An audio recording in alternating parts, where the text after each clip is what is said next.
Alrighty, everybody. Welcome back to another edition of A Few Good Movies. I'm Mathew Browne. I'm Brendan Murphy. And this week, oh buddy, we got a confusing one that's so brilliantly done. Yes, sir. Tenet, same thing forwards as it is backwards. We're going to get into it. It's a new film by Christopher Nolan. It had some delays due to the COVID-19, but that's for a discussion that happens after we talk about this. And the first thing we're going to talk about is liking, commenting, subscribing, and sharing. Please, please, please tell your grandmother, tell your children, tell your dog. I don't care. Tell somebody about this podcast, all right? Let's do that. And then now, let's have some fun. Let's get into it, Brendan. For sure. I mean, listen, you think your grandmother doesn't want to hear about temporal pincer movements? Look, she was. Temporal pincer movements are what bind us together. You know, when I hear Joe Biden talk about unity, which today is the day, I'm going to be straight up. I got a drink or two. I've had one. He rats on himself right away. It's the one day that Donald Trump is going to leave office, God willing. So I decided to celebrate a little, and we're going to talk about Tenet, one of my favorite movies of the year. Dude, so a little context. I saw this movie back in September when California was not an absolute wasteland, just full of COVID-19. I went to a theater. I went to an IMAX theater. I drove like an hour and a half out. Yeah, I remember. I wish I was able to rent out the theater, but like I wasn't. I saw it with like, I don't know, maybe like 9 or 10 people in the theater, and I really liked it. I liked it a lot. And I have only grown in appreciation for this movie, especially with more people seeing it as it came out on home video and VOD and everything like that. And people kind of think negatively about this movie. Like, it's a mixed reaction across the board. For sure. I think the big thing is, because I remember the first time I watched it, I was like, it's all right, because I was so confused by it. And, you know, I know they say this with a lot of movies, like the more you watch it, the more you learn about it. Mm-hmm. This movie, it's ironic, because the more you watch, like the next time you'll learn more, and then the next time you'll be more confused. But it somehow still gets better every single time. 100%. That is, I don't know how the hell Christopher Nolan did this. I don't even know if he knows what he did, but the fact that he just stuck to his guns and did something like this is ballsy, and I appreciate it a lot. It's a real 100%. It's a piece of art, which is what I can appreciate. You know, it's not just a film. I mean, I know you could say that about every film, but like this really just feels like an expression of his. He's like, look, I'm just gonna put this out, and we're just gonna, you know, y'all can just whatever you want with it, but it's what I liked. Yeah. Which, I mean, even with what you just said, there's a lot to unpack, because obviously this is the most expensive original film ever made. Okay. The fact that Christopher Nolan went to Warner Brothers, and he did this earlier with Inception in his career, obviously, but I want a movie that goes forwards and backwards all the time, and got $200 million to make it, is insane. I'm so glad it exists. I don't think anybody else could have not just pulled it off, but like gotten the funding and everything necessary to do it. Also, I think if this was made by, like, let's say a smaller crew, a lower budget, or like a less known director, I don't think people would give this as much of a chance. Because you just, like, if this was just some random Netflix movie, I'd watch this once and be like, dude, I'm confused. I don't like this. But 100%. Because it's Christopher Nolan, it's like, okay, look, you got to like find, you know, you got to solve the puzzle. Which you touched on my next point. So Christopher Nolan, been in the business a while. He's been making movies since the 90s with Memento and following up to Tenet now. Yes. I feel like he is a guy who is obviously talked about a lot. I feel like he's one of the bigger directors of this generation. 100%. People like you and me, everybody in this generation kind of coming up, we all revere Nolan because he's kind of that guy that unlocked something for us. Yeah. Because I always think about, I obviously always love movies, but I always think back to specifically the 2 times I saw Dark Knight and I saw Inception in the movie theater. And once again, I always love movies, but those are really like lit the fuse, it's game over, now we're off to the races. And he is a filmmaker who fits into this auteur model where he has a lot of things that he does similar in all of his movies. He shoots in a very distinct way. You can watch a movie for 5 seconds and know it's a Nolan movie or not. Yeah. And this is a movie where he abandons a lot of what he's known for. Because everyone would clown on him for Inception and a lot of his other bigger movies like Interstellar and everything like that, where he's just like, he spends too much time complaining. There's all these exposition dumps that happen and everything like that. And then the ending pays off and it's this big epic thing and it's anything. This movie, he's just like, okay, you guys complain about how much exposition I give. All right. You don't like me setting up all the puzzle pieces. Okay. Jump in. That's it. This one he throws you. There you go. Yeah, he throws you into the deep end. He's like, "Look, you can go ahead and sink or swim. Fuck off! I don't give a shit." Yeah, yeah. He's in there. He's like, "Whatever, go for it." Try to find your way through. I try to be nice to you. I try to give you the map and everything like that, but you don't want to. Okay, fine. I'll jump you in media res right into this incredible opening 7 minutes. You know, it's very. I mean, I guess it says it loses kind of like you said the stuff that makes Nolan, but I would say it's very Nolan-esque because this opening sequence reminded me of The Dark Knight 100%. Of course. Just how it's like so boom, you're right in there, and I'm like, whoa! Yeah. It reminded me of that bank robber scene so quick. I was like, holy shit, I'm locked in. So it's like that's like a little signature opening thing he does, and it's done just as well in this as it is in The Dark Knight, which is saying a lot because that Dark Knight opening sequence, I know you all have seen it. It is fantastic. 100%. Yeah, and I mean that's the thing, and we were talking about this a little bit before we started recording. That this is kind of becoming my new Once Upon a Time in Hollywood for this year, where I keep going back to it.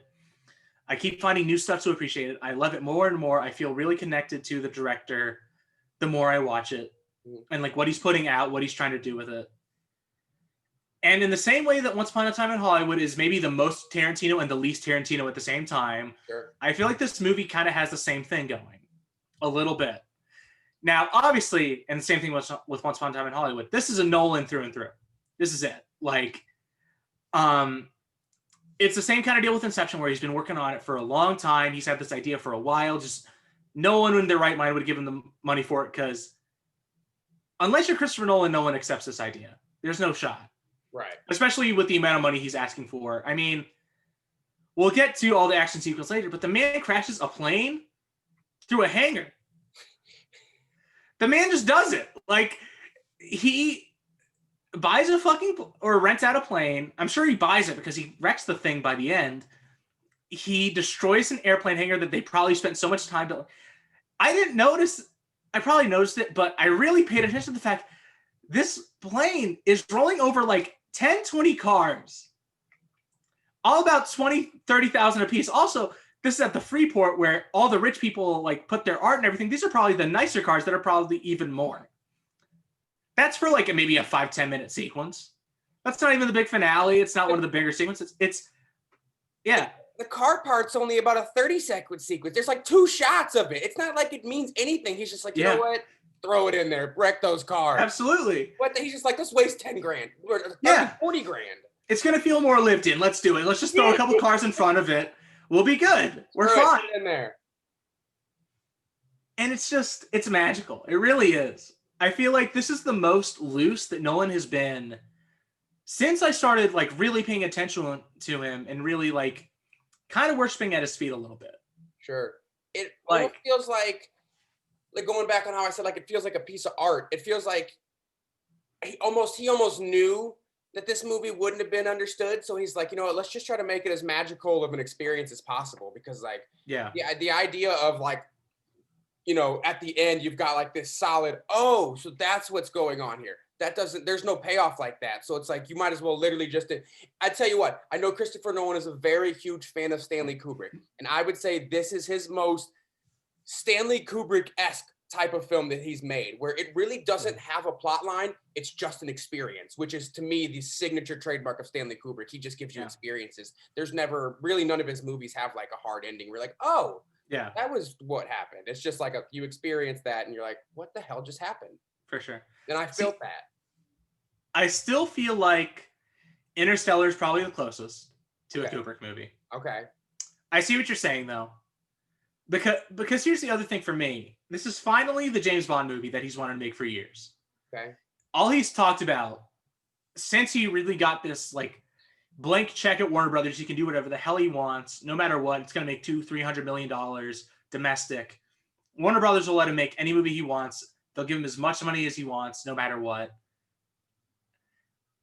like, I love the fact that, because there is all that stuff. There's all the sci-fi, and there's the vibes, and there's all that shit. But then I think a real interesting energy, which we're going to have to dive into later in a much deeper way, is Kenneth Branagh as Sador, which is amazing. One of the, like, I wish he could be a Bond villain, because I think he would, like, shoot to the top immediately. He's having so much fun. He is straddling the line between all these different Bond villains, because I feel like, obviously, there's the very campy, very fun Bond villains out there that have all, like, the crazy layers and all that shit. And then you have the other side where there's the very serious, like, thinking of, like, Javier Bardem and Mads Mikkelsen and the more recent Craig movies, where he's just towing this line between both sides through the whole thing. Because this man, the first time he meets the protagonist, played by John David Washington, who cements himself as, like, one of the next movie stars in this movie. He's definitely like. taken after his father. You can start to tell. He's really Absolutely got those Washington genes in him. Dude, I mean, that's what's so great. I feel like these kid actors who are kids to, like, famous movie stars, and I mean no disrespect, but, like, they always take after their parents in a way. I feel like you can't not. But I feel like John David Washington looks so different from his father. And while he has the voice, there are moments where you hear it and you're just like, that's Denzel Washington's son. Like, there's no question about it. Yes, there's absolutely, yeah, there is, you're right. There is absolute moments where you can hear it, almost like if you close your eyes, it was Denzel Washington. 100%. But he also has a very different style than his dad in a lot of interesting ways. And I'm very excited to see where he goes. But back to Tater for a second. The first time he meets him, like, one of the first things out of his mouth is like, we're going to take you to the garden. We're going to cut your throat open. I'm going to cut off your balls and I'm going to stuff them in your throat. And I'm going to see you choke on your balls. And I'm like, this is incredibly terrifying, but also in the same vein, very campy in a really interesting way that we don't see Nolan go to a lot. I think a lot of that stuff is there because obviously you have stuff in this movie and in Inception and Interstellar and his Batman movies where there's a lot of, at the end of the day, very silly stuff that he puts in his movies. But he attacks them with such sincerity and with a seriousness that a lot of directors wouldn't give it. That makes it work. Like, temporal pincer movement is fucking ridiculous. Like, what does that mean? That's not a word. That's not a phrase. That to me sounds like a procedure. It's fucking gobbledygook. Yeah, it's fucking. It's something you do with the doctor. Like, dude, I got a temporal pincer movement. Temporal pincer movement. We got to do. Like, I'm out of work for 2 weeks. I got a temporal pincer movement. Like, it's like, I was thinking about it and, like, posting about it on Twitter and shit. But, like, that's like, I hope that becomes, like, the new flux capacitor. That's just like the dumb thing that somebody put in their movie as, like, a made up thing. But now everybody's gonna kind of, like, use in modern vernacular is like, yeah, that's just the thing we use when we talk about science, the temporal pincer movement. Like, pastor. Shouts out to dude, where's my car? Dude, well, excuse me. Whoa, whoa. What am I wrong here? Come on. I think it's Back to the Future. Okay, what do they say in you've seen Dude, Where's My Car? What do they Not in a long time. I think they use flux capacitor in it. I guess Probably. I didn't realize that they're ripping that from Back to the Future. That's my fault. No, you're good. But that's the thing. That's what I'm talking about. Like, every movie, when someone is trying to act smart or talk scientifically, but they don't know what the hell they're talking about, they always break out the flux capacitor. Okay. Always. Yeah, definitely. On a dime. 1 million times. 21 Jump Street, like when Channing Tatum is just tripping and he's, like, writing on the whiteboard, like, the first thing he throws out is flux capacitor. Like, that's it. That's the thing. And, like, I'm really hoping that temporal pincer movement makes it in the same way because it deserves it. It's such a crazy line of dialogue that should make everyone in the theater go, what the fuck are you talking about? That's so, like, what does that even mean? Those are words that don't go together. It means nothing. But, like, it works. Like, I love it. It's so, and Christopher Nolan has always been good at this, but, like, putting these things that are very outlandish and can be very misconstrued as like kind of childish in a weird way. Because I mean, the man made 3 Batman movies. Man made 3 Batman movies. Obviously, he has to love like comic books and is like a bit of a nerd, as much as he wants to hide it with the scars and everything like that, and like how much of a high class British person he is. Which that's what I love about him. Like he's just like on the outside, he has such an like kind of unknowable exterior, but you watch his movie, you're just like, oh, this guy's a huge nerd. Yeah. Like Interstellar, Inception, this, Batman movies, time and space, all these like nerdy things. Like it's like you feel like he should be having conversations with like Bill Gates or like Albert Einstein, talking about, like you said, all this stuff that's just. He doesn't seem like, it doesn't seem like this rough body, like this exterior that he gives off doesn't really match this version of himself that he portrays through his films. Especially when you think about the fact that like when you watch any of these movies, most of them are about people who just like want to get home to their kids at the end of the day. Yeah. Like Inception, guy just wants to get back to his kids. Interstellar, guy just wants to get back to his kids. Sure. This movie, Elizabeth Debicki just wants to get back to her kid. The Saber Child, yep. Prestige, Christian Bale just wants to get home to his kid. Yeah. Christian Bale, he wants to go home to his wife and maybe have a kid. Like it's all the same. Yeah. Like he just really has this strong emotional center that I don't think a lot of people give him credit for, because like Kubrick, I feel like he's on the surface a very cold director. Yep. In a sense, like he's very tactical, he's very surgical, he's very scientific with how he approaches things. And like we were talking about earlier, he'll take something that can seem kind of silly on the surface, but really play it straight and make it seem like this grandiose, very epic thing. Like, let's take the Joker, for example. He's a clown. He likes to tell like corny jokes when he does crimes and robs banks and stuff like that. And he turns him into this like very interesting layered character along with Heath Ledger with this very incredible performance. Of course. Right. And makes it something really unique. And as I love that movie to fucking death, and so many bad things have come out of people seeing that movie and learning the wrong lessons and thinking that everything has to be dark and gritty and all of this. But I feel like Nolan always has that like right, like precise take on something to make it work. That it never leans into like too far gone or it doesn't go hard enough or anything like that. Like it's always right in there. Mm-hmm. But once again, he just has that emotional core running through it. Because like when you watch this, there's all these big themes. There's all not even really big themes because this movie is such a vibe in a weird way. Mm-hmm. But like it's this like very plotty, very detailed. Like we're talking about quantum physics in this weird way. We're talking about all this science and time travel and everything like that. But at the end of the day, it's just about these like 2 buds like going to save the world as spies, and like there's this girl who like really wants to get back to her kid. Like at the end of the day, like it's a very, I don't know, man. He's such an enigma in a lot of ways.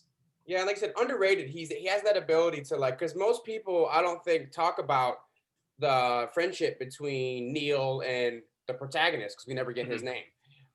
Yeah, you know, that's like, it's an underrated part of this movie. Everybody wants to talk about the big abstract and crazy ideas of it, but it's like, let's talk about this great little friendship that really, I get so excited after seeing it more than once. That first time Neil sits down and orders him a Diet Coke. Yes. I get so excited. I'm like, absolutely. I was like, here we go. It's like, it's a beautiful moment. They know each other. So, okay, I want to get a little insight of you and me. It's like when I know at work, I'm like, all right, he's getting a cherry Coke. I know what's going on. 100%. Yeah, absolutely.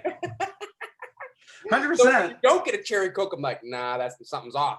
I would have preferred a soda water. Yeah, no, you didn't. Yeah, that's not What true. Are you talking about? I know you, bud. Don't you even like?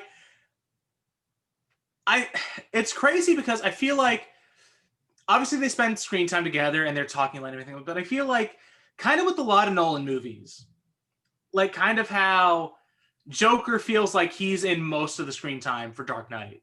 Like it feels like Batman's an afterthought and it's mostly Joker's movie. Sure. I feel like this is mostly the protagonist's movie, obviously because he's the main character, but like we don't get a ton of time with him and Pattinson like really conversing or anything like that. Sure. They're mostly pulling off shit. They're doing heists. They're robbing stuff. They're like doing espionage. It's great. They're traveling backwards through time. But like by the end of it, you really feel the emotional impact of the effect that these two have on each other. And I think that's really great. I really love that about this movie.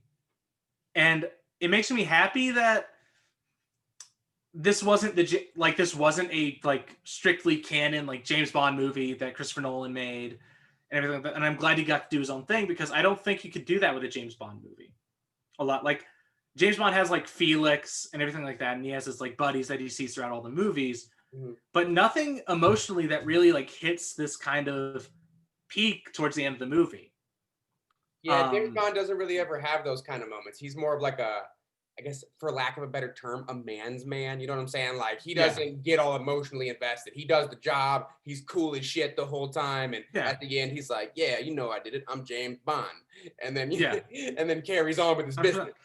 No, 100%. I mean, that's why these Craig movies, I think, have worked so well for me, because it does a little bit more than that, because I love Casino Royale and Skyfall so much. Like, those are my Bond movies. But like when his movies don't work, it's usually because they do that. Like, you think of like a Spectre, where, you know, there's a lot of, they go back to some of that like 50s, 60s, like maybe this isn't so even kilter, maybe we need to leave this stuff in the past kind of stuff. And yeah, it just doesn't work as well. But this movie, like, for something that feels like Nolan is really using his influences to the max, like James Bond and like Kubrick, because I think there's obviously that touch in here too with like how time works and how it's filmed. And I feel like that's one of those directors Nolan's never going to be shake. Like whenever they talk about his influences, Kubrick and Ridley Scott are always going to be like two of the big names that come out. Nolan will say that himself, how much he looks 100%. at. I mean, he redid, you know, he 2001: A Space Odyssey. He re-released it in theaters. He did a whole bunch of stuff. I think he shot it. Didn't he release it in like 70 millimeter? Yeah, like he restored it and everything. Yep, and he did like a crazy restoration on the sound, which I would have loved to have seen in theaters. I would have lost my mind. That was probably so crazy. I was one showing away to him introducing that movie. And so I wanted to, I was right there, but it's okay. We'll get through it. I got my Knives Out screening. We're all good. We're fine. All right. But yeah, man, he's because like every time I see that ending, like I'm very surprised by how much it works. Because it's just like, it's very, I don't know, kind of elemental in a way, where it's just like these two guys just being like, you got to part ways. Like, I think this is the end for us, but you'll see me like, there's so much going on in that scene. I feel like the performances are so good, which we're going to have to do a whole like side thing on Pattinson. Yeah. Because Jesus, man, he's great. Holy shit. Pattinson is great in this movie. He's so good in this movie. I'm excited for him to be the next Batman, because, you know, I had my doubts, you know, he's, you know, to me, he was Twilight. Like, that's what I really knew Robert Pattinson as. I'm also not the biggest Pattinson fan prior to this, so I didn't know that he had other movies out, and I really hadn't seen him. But then watching this, I have full, what's the word I'm looking for? Confidence. There you go, beautiful. I have full confidence that he could actually pull off Batman now, and I'm looking forward to see how he pulls off such a character. Because you still haven't seen Good Time, right? That's correct. People. Mathew, you need to see Good Time. You need to see Good Time. It's that real starting point for like what Pattinson has done over the last like couple years. He had some movies before this where he started really nailing down what he was wanting to be post Twilight. Yeah. Like he's working with a lot of weird directors. Like he's working with Cronenberg, and like he's doing a bunch of other weird stuff. But like now we're finally like getting the fruits of his labor. Mm-hmm. And what I love about him is that he's not fully going back into movie star mode.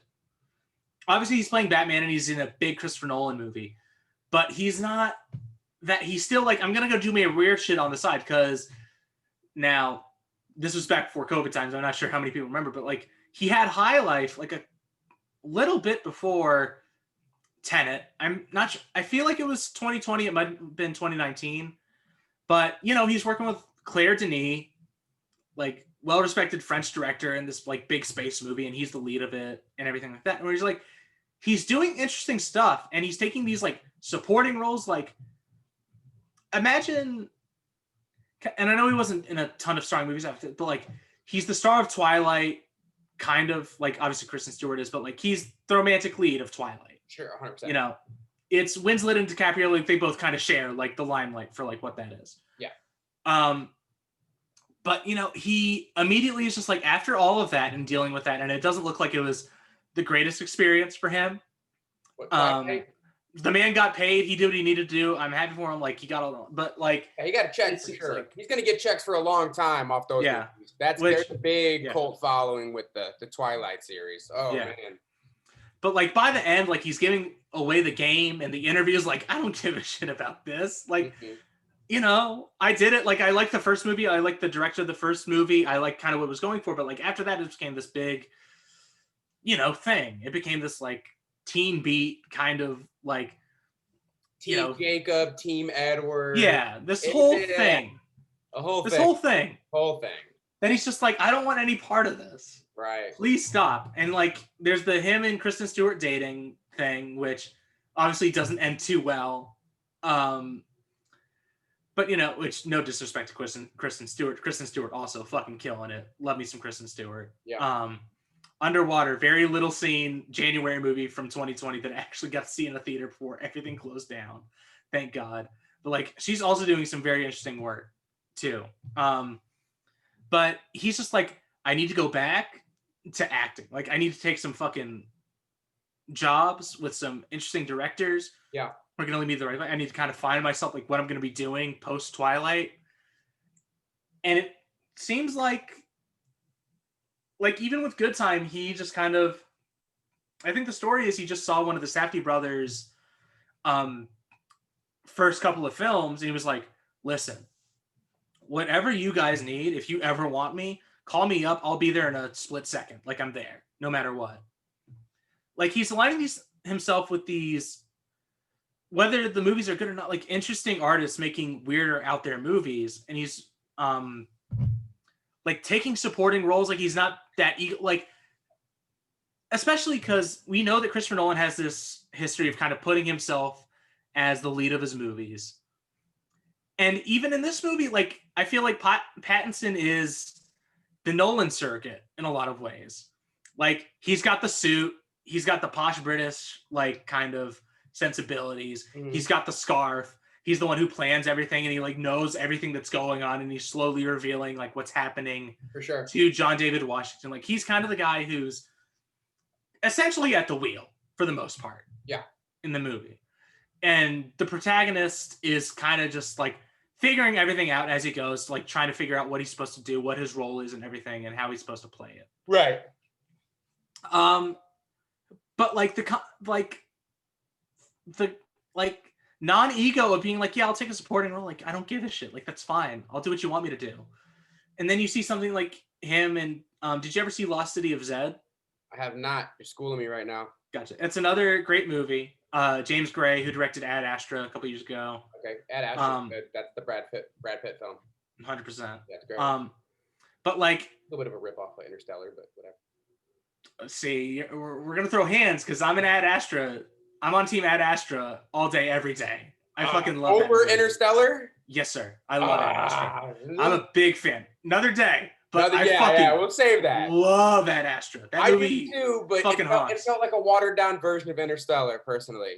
I gotta disagree. Right. One day we'll get into this, but like, literally, I walked out of Ad Astra being like, wow, I wish that was the emotional experience I had when I first saw Interstellar. Like, I fucking love Ad Astra. The emotional part of Ad Astra is better when it comes to like that moment with like him letting his dad go. I mean, I bawled. That's tough.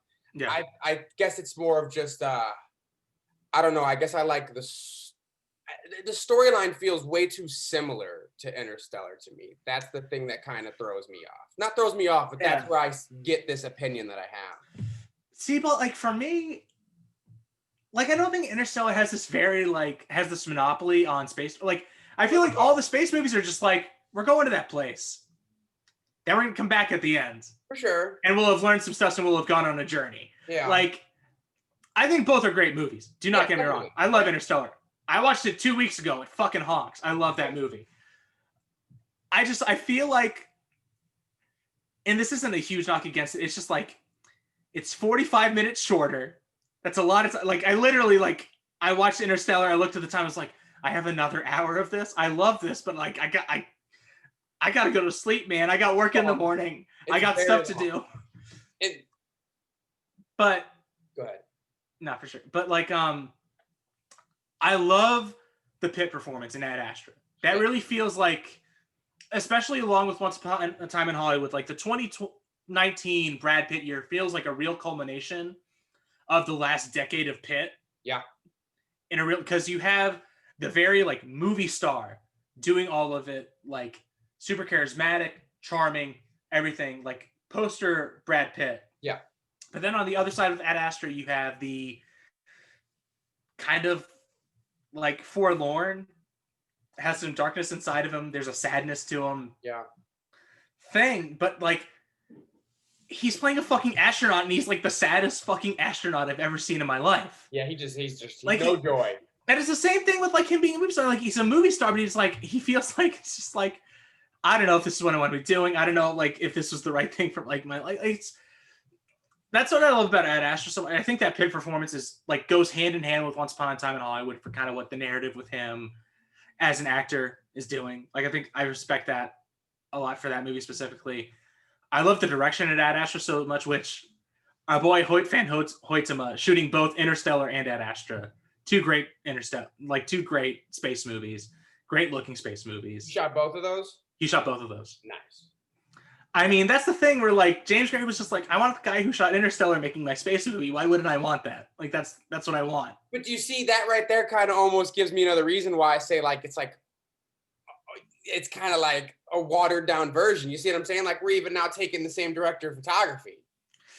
But also like they're going for such different things. Yeah, like I feel like Interstellar is this very emotional, like hard on its sleeve. Matthew McConaughey going like full force, like really laying into like peak McConaissance, like laying out all the emotion, like why we love McConaughey and like all that is going into that movie. And it has all like, and I feel like Ad Astra is just this very, there's just something about it, man. I think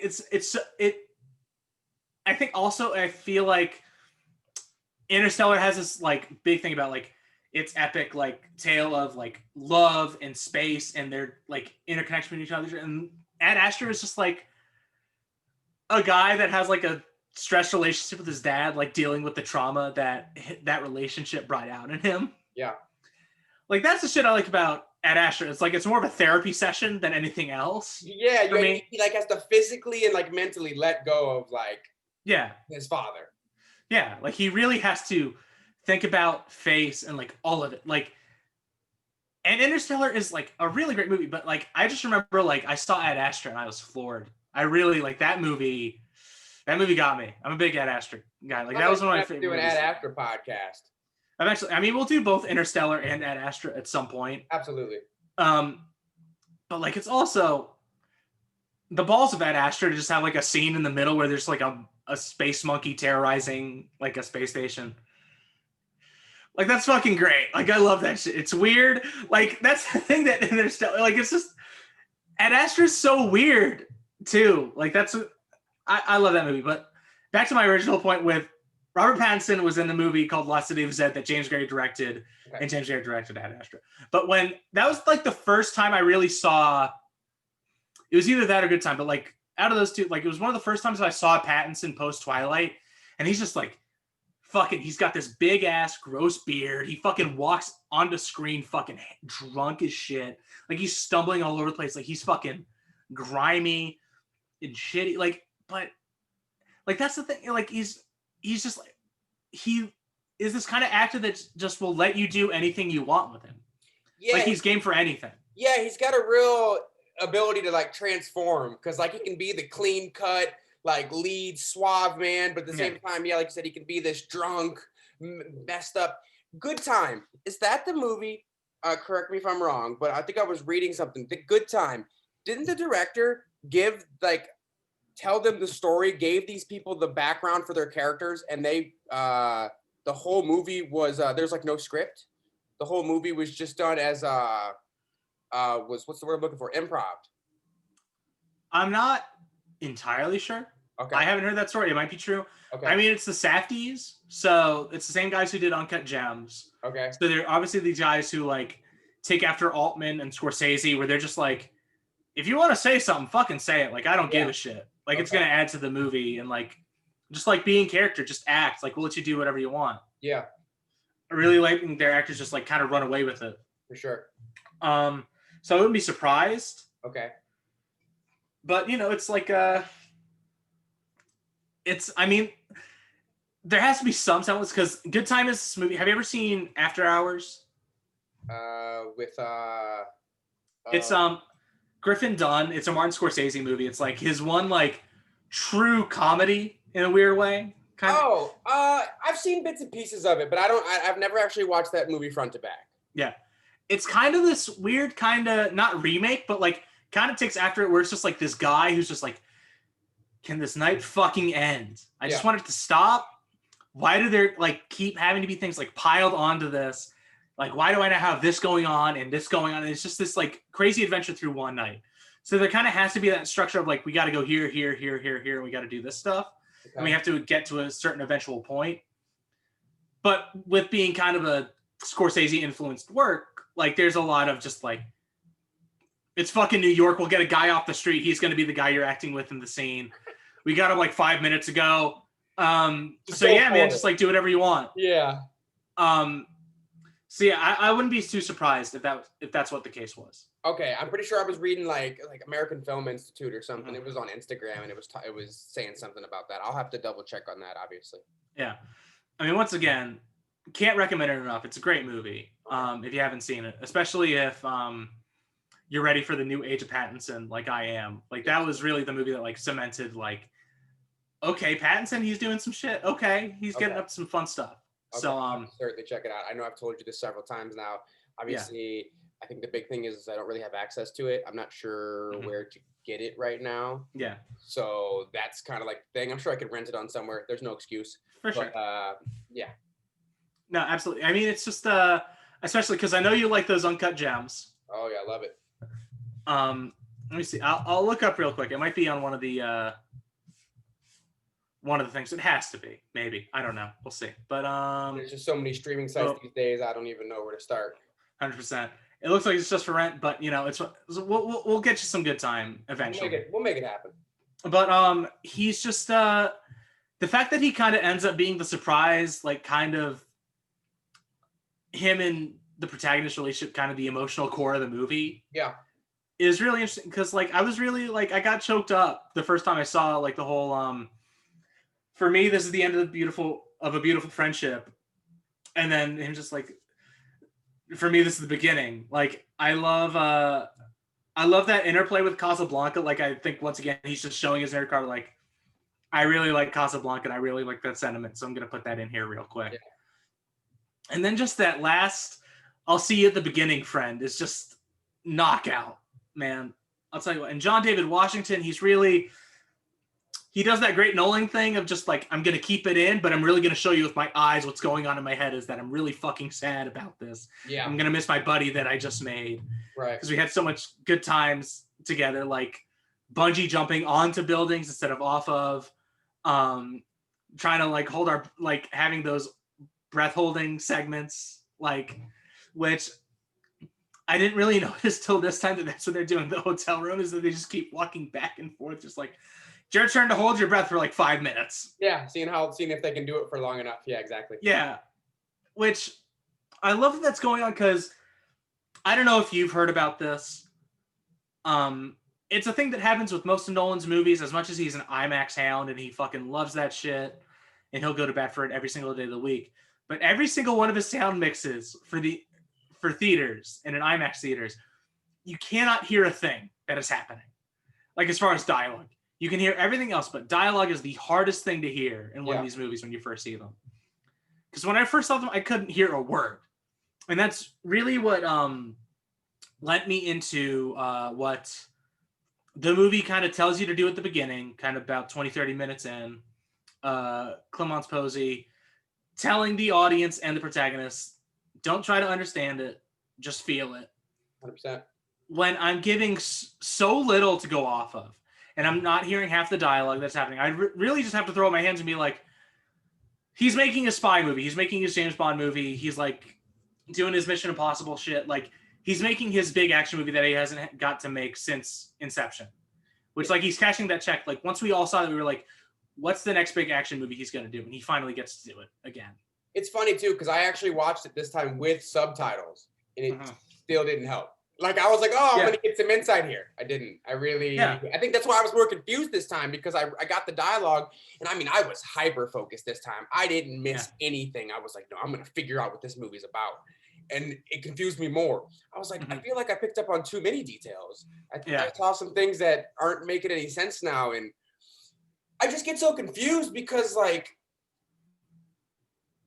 you know, there's that moment like he's talking about. So like you think that Neo's traveling backwards the whole time, but that's not possible, because even in multiple scenes they switch over right there. And I think it goes back with one of the things Neo says in, I forget which scene it is, I think it's when they're on the boat, and he says how like forward time and inverse time are eventually going to overlap and kind of just intertwine. And that's kind of, I feel like, what's happening here, because there's so many moments where the person who's supposed to be inverse goes into what would be like normal time, and they help something, like they do something that specifically helps to drive this plot forward, which would have been the opposite like version of time. You see how confusing what you're saying right now? I didn't get fucking the last half of that. I didn't know what the fuck you were saying. But like that's the thing, it's like I catch myself watching this movie trying to crack it. Yeah. Trying to. And I know I'm not supposed to, and then I'll be like, dude, stop. That's the wrong thing to do. Enjoy the fucking movie. Yeah. Enjoy it. Christopher Nolan's putting on this masterclass of action directing. But yeah, like action directing is because I was noticing it when I was watching it. How beautiful is, and I'm thinking specifically the fight between John David Washington and John David Washington. Yes. How beautifully choreographed, where like it works forwards and backwards. Absolutely it does. Fuck, dude. I don't even understand how he figured that out. That shit blew my mind when I realized. I was like, why does this work both ways? This is ridiculous, dude. And the fact that you can watch that fight from a bunch of different angles and never really like there's different ways to look at it in every single way. Like who's doing what? Sure, who's causing the action? Yeah. Who's causing this thing to happen right here? Because you can never really figure it out. Right. It's this very intricate, straight. Like I cannot imagine. And once again, huge props to John David Washington. I think this is a guy who was asked so much. Yeah. With this movie. Sure. Not only does he have to be like kind of our center for the whole movie, like he's our like protagonist, our audience surrogate. Like he's the one where like he was being told everything so that like we eventually get it and everything. Yeah, definitely. But like he has to learn how to kind of act backwards. Yeah. Which I can't even comprehend. Yeah, I don't even. Because like, sure. Here's the beautiful thing about this movie. It looks like it's this crazy like special effects heavy thing, and it's just like they rolled the film back. That's all they did. Like that's all they had to do was just like we're gonna rewind it. When it comes to Nolan, I almost assume that it's not special effects at this point, because he does. I mean, when I found out the stunts he did in Inception and those were shot in camera, my mind was forever blown. Yeah. I was like, this guy is the best at this. He doesn't even need CGI. Yeah, but it's just like that's the thing. It's just like the like most visually stunning and impressive and like oh my god that's so cool. It's just like we just like rolled it through the other way. What are you talking? Like we just rewound the footage. Like that's it. But like John David Washington has to learn how to kind of like what does he have to do in order to make sure that when it's rolled back it looks right and like works right. Now I can't say I know exactly how they shot it, and maybe I'm kind of talking out of my ass about like what John David Washington had to do. Yeah. But like I imagine, like especially that fight scene, when you really take a look at it and like kind of how they had to set it up, how they had to choreograph it, and how strange it looks. Yeah. Every single time, like no matter how much I've seen it, like every time I look at it, I'm just like, what the hell is happening? Mm-hmm. I don't know who's in control. I don't know like what is really happening. All I know is like, it looks really fucking cool. Yeah. It's a lot of fun to watch. Mm-hmm. Like, and I think that's why I love Nolan opening this movie. It's just like, don't try to think about it. Don't try to crack it like you did Inception. Don't come up with all these theories. Don't do all this shit. Like, it's just like, do you see how cool that thing was that I just did? Like, can't you just like be like, wow, Christopher Nolan, what you just showed me was like really, really cool. Like, give me more of that, please. And he's like, yeah, there's another 2 hours, bud. Don't worry about it. Like, you're chill. You just touched on it. You just said don't try to get any theories. So I think I gotta bring one up right now. Is that what you want to do? Is that you want to get into it right now? I think I gotta bring one up right now. My theory. All right. And I know there's other people out there talking about it, but Kat's son, is that Neil? I don't think so. Here's the thing. Once again, and kind of in the Inception vein of what I thought, that's just like, even if he is, like, who cares? Like, I just don't think it adds anything for me. Sure. Like, if that's their son. I was looking for it. There was one moment to me that made me go, aha, I think that is him. And it was when Kat was talking to John, the protagonist. Mm-hmm. And it was when they were going in reverse. All three of them were. And she says she just wants to know that her son is going to be okay. He goes, he is. And he looks right at Neil when he says it. And then it cuts away. And I don't know if that, it could be nothing. It could be me reaching. But I don't know. It's like, why did he look directly at Neil when he said that? Well, here's the thing for me. I think it's just that thing where, like, maybe he trusts Neil and he's just like, we've got him and, like, we've got me. Like, we're going to be okay. Like, I know this guy. I trust this guy. He's going to make sure that, like, whatever we need to whatever needs to happen happens.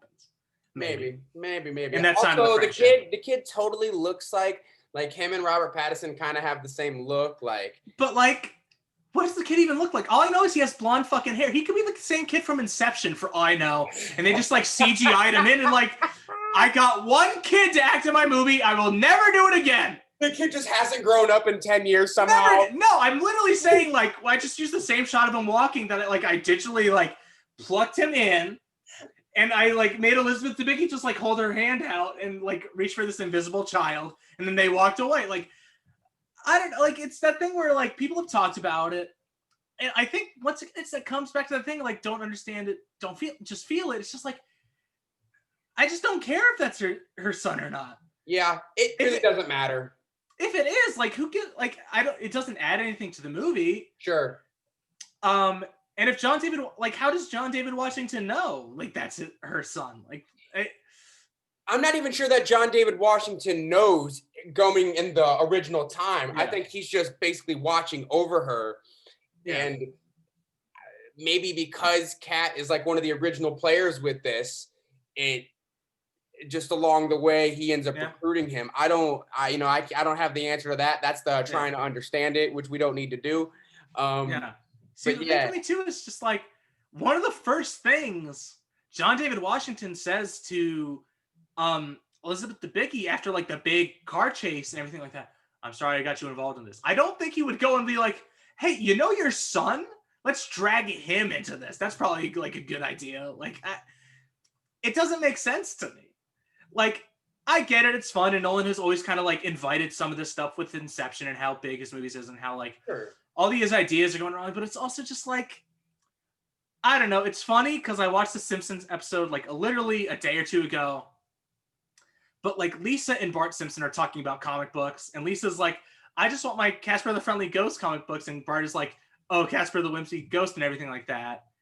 And he says like, here's my take. Is that Richie Rich is actually like Casper the Ghost, but like Richie Rich died. And it's just like, that's what this is. Like, it's just like, yeah, Casper's Richie Rich, but he's dead. It's like, okay, that's fine, I guess. I don't know what that, it's like the Pixar fucking theory that all of them are interconnected. It's like, what does it do for the movie? Right. People always are going to look for something to, so everyone's got to search for the theory or the conspiracy. Yeah. I mean, for God's sakes, QAnon exists, but that I'm not going to get into Once that. Again, he's out of office, motherfuckers. Let's go. We're not going to get into all that.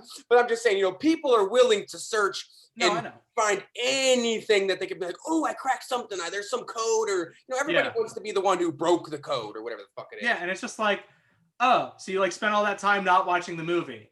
Okay. Yeah, exactly. Everyone, and that's why I'm like mad at myself whenever I try to like start really thinking about like what's going on in the movie, and I'm just like, don't do that. Like, you're gonna watch this movie like 100 times. Like, don't worry about it. You'll eventually get it. Stop worrying about it in the moment. Just like kind of like go along with the vibe that this movie's putting out. Look, man, everybody wants to be the Imitation Game and think they solved the enigma, all right? Yeah. That's all everybody wants to do. I like that movie. That's a good movie. That is one of my favorite movies, especially really with the historical reference. I'm a big World War II guy. Really good script. Yeah. One of my, that's an absolute, I can't wait to talk about that movie someday. That is. I'm down to talk about the movie. Great. I remember going to see that movie. I was literally like, I had like a double feature. Like, I was going to go see Imitation Game. I was going to meet up with some buddies after to go see, I think, the third Hobbit movie came out like around the same time. And I was just like, I'm not going to get my buddies to go see the Imitation Game with me. So like, I'm going to have to go sit that one alone. But like, I only still want to buy one bucket of popcorn. So I'm going to go see Imitation Game before. I'm going to get my large bucket refill. I'm going to go see the Hobbit right after. Mm-hmm. That's how we finesse out here in the theaters, people. Yes, sir. Yes, sir. But like, that's the thing. It's just like, I was seeing it because it like got a lot of Oscar buzz. Like, I remember me and one of my buddies in college were just like going through the Oscar and Golden Globe, and I was just like, what the hell is the Imitation Game? Yeah. It's a Benedict Cumberbatch movie. It's got this like mathematics guy and like World War II. And then I watched that movie and I was like, I was blown away by it, man. I think that's a really good movie. I like it a lot. Yeah, it's a great movie. And again, it's very important for through history. Like, that's what basically started. That's what changed the tide of the war of World War II. If we want to get into all that, like that was breaking the enigma is how we got to be 2 steps ahead, because otherwise we were fighting this German war machine we were always a step behind, and we just didn't know what the hell they were doing. 100%. So I mean, that gets me going when we start talking about shit like that. And I mean, such a good Benedict Cumberbatch performance too. Like, it's a lot of great, like, with some of my favorite British actors, just like working with a really good dialogue-driven script. Like, I think that's a really like fun movie. Like, I like that movie a lot. Great movie. Absolutely. I shouldn't say fun with how it turns out at the end, because it's not. Yeah. But I remember, like, I really enjoyed that movie. Absolutely. Saw it. It's quite a gem. 100%. But yeah, it's just like, and that's why I think it's so interesting looking at Nolan's filmography, and I think this movie really presents an interesting kind of fulcrum point, which I think now is when we can kind of get to the outside drama of Tenet. Okay. Obviously, this was a movie that was supposed to come out in theaters in July, highly advertised, like was going to be Warner Brothers' big summer movie, other than Wonder Woman. It was, whenever Warner Brothers releases a Nolan movie, it's a huge fucking deal. Like, they always put all their money behind it. Nolan tried to hold out as long as possible. He did not want to release it as on demand. He really did not. And I guess he didn't. He technically released it in theaters first, but obviously it just didn't do well because of, a pandemic thing, something certainly out of his control. For sure. But like, that's the story, is like, it's supposed to be this big movie. Like, I remember talking to, like, I remember sitting in, I forget exactly what movie I was seeing, but like, I remember sitting in the Cinerama Dome and like seeing the teaser trailer for it. I think it was maybe like when I first came out to Los Angeles for my internship or something. That might have been a little too far out, but like, I remember like sitting in the Cinerama Dome and seeing that teaser for the first time, just being like, fucking hell yeah. A new Christopher Nolan movie. Yeah. I'm psyched. Oh yeah. Give it to me. I'm ready. Like, I'm all in. So obviously Christopher Nolan, like, probably our like most popular director of this generation. And that. So that's what we've got going into Tenet. COVID hits. And Warner Brothers, like, in Christopher Nolan, I think they both share a lot of responsibility for this, but like, create this huge thing about Tenet where it's like, it's going to come out. It's not going to come out. We're going to like push it back. It's not going to be pushed back. Yep. We're releasing it in the theaters. We can't release it in theaters. Like, it's just this constant cycle that goes on for months and months and months. Game of tug of war. And once, like, Christopher Nolan really wants to be the guy to save movie theaters. Obviously, he's this guy who's always talked about, like, I want to shoot on film. Yep. I want people to see my movies in theaters. I want people to see 2001: A Space Odyssey in theaters. Like, that's what I want, is like, I want that experience upheld this is my shit right here. Him and Tarantino are like the last of a dying breed with that. I feel like they're really still trying to like get people to like don't let go of that experience. Like that's that's everything for sure. I mean, any of those big directors like Scorsese, obviously, and like even J.J. Abrams to a certain extent, obviously not on those guys' level. Right. Let me be clear. But he's always that guy who's like, I want to shoot on film. I want people to see my movie in movie theaters. But like, you always have people like Paul Thomas Anderson, like all these big directors always talking about like they want to preserve that stuff. And I get that because I'm also one of those people who want that stuff to be preserved. If movie theaters don't open after this fucking thing, I'm going to be fucking devastated. I think we've talked about this on, I know in one of these podcasts, it might have been one of the episode reviews of The Mandalorian or something. I forget what it was, but I know you and me discussed that I think we wholeheartedly believe that because it's been, no theaters, the theaters were struggling and it was trending towards streaming. But because it was ripped out from underneath us and it's only streaming now, I think people are going to be thirsty and they're going to realize, no matter how much more convenient it is to watch something at home, there's nothing. I know for me personally, I had not been going to the theaters as much. And I've already made a pledge to myself that as soon as theaters are back open, I'm getting like the movie pass. I'm going once a week, twice a week. I don't give a shit if it's a movie I don't want to watch. I'm going back to the movie theater. I mean, here's the question. How bummed are you that you didn't get to see this movie in the theater? This movie in theaters would have been crazy because it would have been one of those things where when it was over, I would have been like, what the fuck happened? Exactly. Like, the person next to you, like, what did we just watch, dude? I'm so fucking bummed that a certain moment was robbed from me. Because I've told you about these moments where like the whole audience gasps and reacts and it's like, oh shit. Yeah. I am bummed that I did not get to be in a packed theater when the fucking cheese grater got pulled out. Are you fucking kidding me? Why was I not in a packed house when John David Washington, in a legendary moment of pure cinematic bliss, is like, you know what this fight needs? A fucking cheese grater, and fucking goes to town. And that fucking moment, and I remember there were only 10 of us, but I remember when he fucking scrapes that dude's face against the cheese grater, everyone, ooh, like, that fucking pisses me off. I'm so glad I got to see it in the theater because trying to focus on this movie outside of a theater would have been a fucking nightmare. It took me literally, I had to close my blinds and turn my phone off to do it this time. Yeah. Because and I've watched it 2-3 times since I got the Blu-ray and everything like that. And it's a great time every time. But even I catch myself I shouldn't be checking my phone right now. I should be focusing on this other thing. Right. This is a theater movie. And I think that's why so many people got fucking heated about it. And this movie sucks. This is Nolan's worst movie. Everything like that. And it's just you guys just didn't see it in the theater. These are the kinds of movies that you need to see in the theater. Yeah. But they're also kind of casuals. For sure. Yeah, they're not hip. Yeah. But it's that thing. So back to kind of the story. So they finally released it in theaters. It does okay. I feel like it makes its money back. Essentially, it breaks even, which is about as good as you can do this year. Yeah, for sure. For sure. And Nolan gets to release it in theaters. I'm sure he's happy about that. I'm sure when COVID ends, we're going to have a 2-3 week engagement in IMAX somewhere. Yeah, he'll re-release or something. He has to. This is 100% going to be re-released. No question. That and fucking Lord of the Rings on its 20th anniversary. Fucking fingers crossed. I'll go to theaters for that one, too. That'd be nuts. All 12 hours, I'll sit in that fucking seat as long as you want me to. I'm ready. I'll see you there. That's a marathon that, I just did it when I was home a little bit ago. Dude, those 3 movies, wow. I could watch it. I could get lost in that story all day long.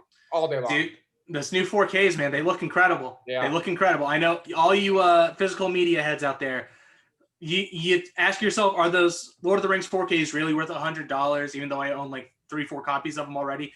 They are. They're fantastic. They're incredible. Absolutely stunning, the work they did on those. But, they're going to release them and everything. But, so it's finally released. It breaks even, all that good stuff. And then a couple months later, HBO Max and Warner Brothers decide we're going to release all of our new releases on HBO Max and in theaters at the same time. And people are going to be able to watch them from home and all that stuff. Right. And Nolan comes out and is this is a mistake. I'm deeply upset by this. Even though his movie wasn't, I don't think it's on HBO Max right now. I'm pretty sure. But I don't think so either. As the person who's he's Warner Brothers' golden boy. There's no question like about that. Like I feel like Warner Brothers has their people. It's like it's Clint Eastwood, it's Zack Snyder, it's Todd Phillips to a certain extent, Okay. and it's Christopher Nolan. Okay. And Christopher Nolan is the fucking like he has the keys to the castle. He can do whatever the fuck he wants at Warner. 100%. Essentially. I can't think of another guy who can walk into a pitch meeting and be like, I'm going to get $200 million for this idea here and all that. Like, he can do whatever the fuck he wants, essentially, over at that studio. And I think at any studio. Because here's what we're about to get to. So he releases this angry letter and, like, talks about how he's kind of pissed at the Warner Brothers situation. For sure. He's pissed that certain directors didn't have a say in how their movies were going to be released.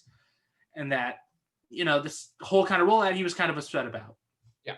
So there's kind of now some bad blood between Nolan and Warner Brothers. And that makes me very nervous because, once again, Christopher Nolan can walk into any studio, he can get whatever the fuck he wants made. Sure. Like, I think Paramount, Universal, Sony, anybody is going to be, like, on their knees begging for this man to come to their studio. Getting more. I don't think anyone's putting that down. It's going to be the same thing with Tarantino when he left the Weinstein Company. Every person's going to put down their bid for the next Christopher Nolan. Yeah, movie. Sony ended up getting it, but for like Once Upon a Time in Hollywood, yes, exactly. Yeah. But like that has to be bummed out because like I really want a Tenet 2. More than I've wanted any sequel to a Nolan movie.